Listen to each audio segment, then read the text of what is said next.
Donc là, le décollage se passe assez rapidement parce que l'avion est très léger. La première manœuvre consiste à aller maxer sur l'axe de démonstration qui est matérialisé avec des draps orange et une croix au milieu de l'axe pour le point central.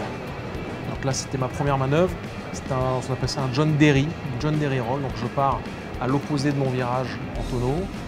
Je le laisse respirer, donc l'avion un petit peu pour aller pour qu'il puisse accélérer un petit peu. C'est-à-dire qu'on va alterner des phases assez rapides et des phases un peu plus lentes?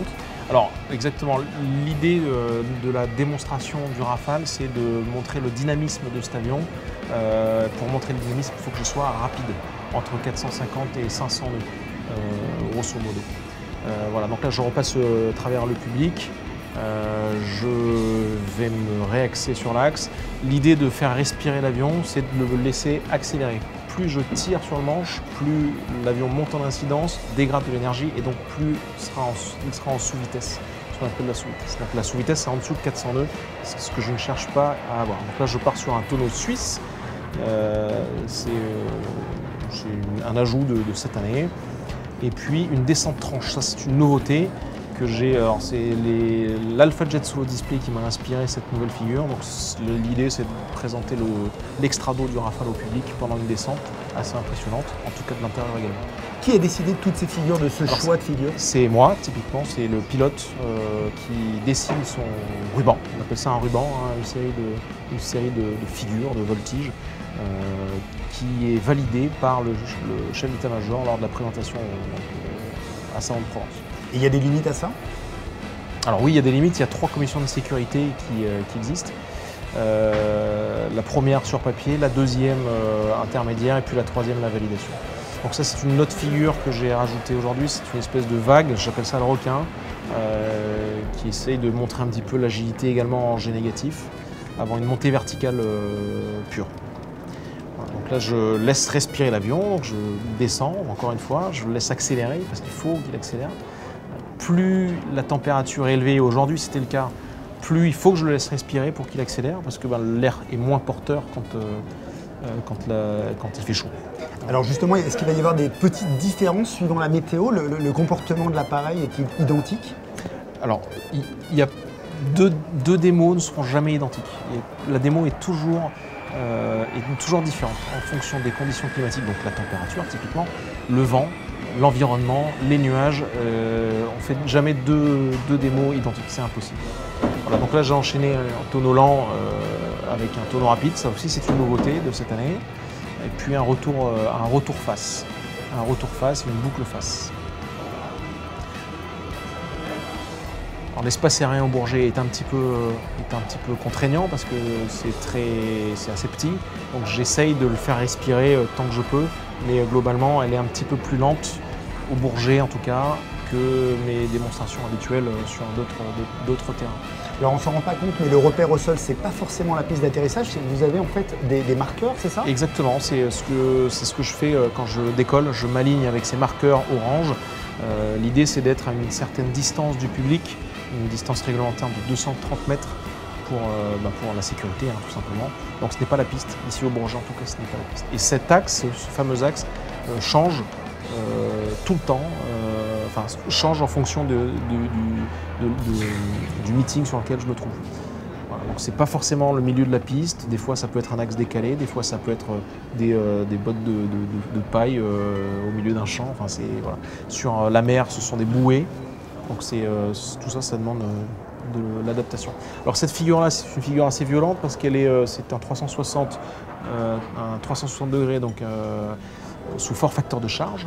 Je l'entame à 450 nœuds environ, donc 800 km/h, et puis j'essaie de maintenir ces 800 km/h à 9G, 9G demi. Voilà, pendant 360, donc c'est soutenu, donc c'est assez physique. Là je sors le train, je veux me réaxer et je veux faire une figure que j'ai amenée l'année dernière, que j'ai gardée cette année parce que je l'aime bien et je me suis rendu compte qu'elle plaisait pas mal au public, c'est le tonneau train-sortie. C'est assez spectaculaire effectivement. Alors ça montre la manœuvrabilité de l'avion dans toutes ses configurations. Il est incroyable cet avion parce qu'il pousse, il est assez facile à piloter au final. Finalement, ce qui est le plus difficile, c'est de supporter les contraintes physiques, donc le facteur de charge. typiquement, c'est ce qui est le plus difficile dans une démonstration. Supporter le facteur de charge tout en continuant à piloter son avion et rester dans ce volume d'évolution qui est contraignant. Donc il faut rappeler que cette démonstration, elle est très dure physiquement pour vous. Elle est, oui, c'est ce que je vous dis, c'est vraiment ça. Hein, c'est la difficulté de la démonstration. C'est le facteur de charge, c'est le physique.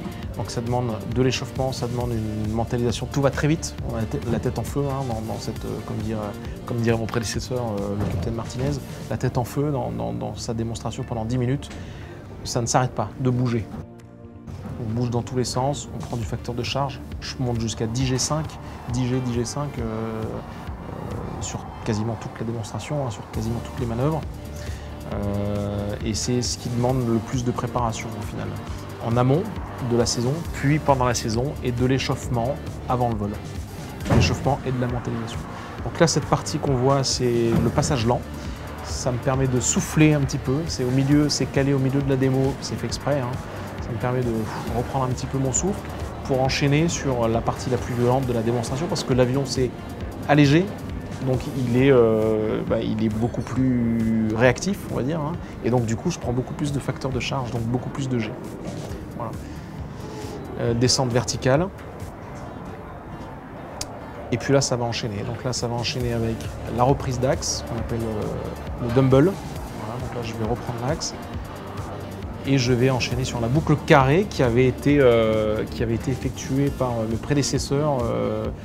Alors, dans l'armée de l'air, c'était le capitaine Ruth, le premier Tator Rafale. Mais il me semble qu'avant lui, il y avait aussi des pilotes de démonstration d'assaut qui la faisaient. Donc là, le principe de la boucle carrée, c'est très simple. On accélère jusqu'à 450 nœuds. Une fois qu'on a la vitesse, on met le manche en arrière jusqu'à 10G5 pour faire la verticale. On attend et puis on fait ça sur les quatre coins. C'est assez violent, mais c'est super de pouvoir le piloter cet avion-là dans l'intégralité de son enveloppe de vol. Et est-ce qu'on se rend compte un petit peu de l'environnement, du Bourget, c'est-à-dire du public quand on vole ou pas du tout? Alors, on voit l'axe, on a des repères visuels pour essayer de rester dans cette zone qui est quand même très compliqué. Et le public, je le vois en général pendant le passage lent où j'ai le temps de regarder un petit peu, voir s'il y a du monde ou pas. Le reste du temps, non, je suis concentré sur mes manœuvres et sur mon altitude, sur ma vitesse, sur mes repères sol, etc. Pendant le passage lent, je peux me permettre. J'enchaîne sur le passage rapide. Que je fais normalement à max 0,95, donc juste en dessous de la vitesse du son. C'est la vitesse maximale à laquelle je peux aller pendant les démonstrations. Pourquoi? Parce que à la vitesse du son, ça ferait éclater toutes les vitres. Donc là, je me restreins à 550 nœuds parce qu'au nord, on a ce qu'on appelle le mur, hein, la fin de zone est tout de suite proche des axes de piste de Charles de Gaulle. Donc on ne peut pas se permettre de les dépasser. Donc là, je réduis un petit peu plus tôt que d'habitude. Voilà. Donc là, je fais un tonneau virgulé, c'est pareil, c'est une figure que j'ai apportée cette année qui permet de voir un petit peu l'agilité de l'avion en basse vitesse, et puis de chasser un petit peu des deux réacteurs. Et puis ça se termine avec le traditionnel retournement atterrissage. Ça, c'est une figure qui est propre au Rafale et qui, je pense, fait la différence et qui montre bien au public, qu'il soit professionnel ou plus généralement grand public, la manœuvrabilité de l'avion. Elle est toujours impressionnante, cette figure. Je pense qu'il n'y a pas photo. C'est très impressionnant, voilà. Et puis en général, ça suscite effectivement les applaudissements nombreux du public. Voilà. Alors, les applaudissements, je les entends pas, mais je suis heureux de savoir qu'il y en a. Il y en a beaucoup. Voilà, et le poser. Et le poser, et là on décompresse, on se dit chouette, tout s'est bien passé. Alors il faut déjà contrôler l'avion, après le poser, il faut dégager la piste, la mission elle n'est pas terminée tant qu'on n'est pas descendu de l'avion et qu'on n'a pas entre guillemets débriefé le vol. Hein. Il faut rester concentré jusqu'au bout parce que on évolue sur un aéroport comme le Bourget avec beaucoup de machines autour, des avions civils, des véhicules, il y a beaucoup de mouvements au sol. Donc non, il faut rester concentré jusqu'au bout et pas se faire avoir.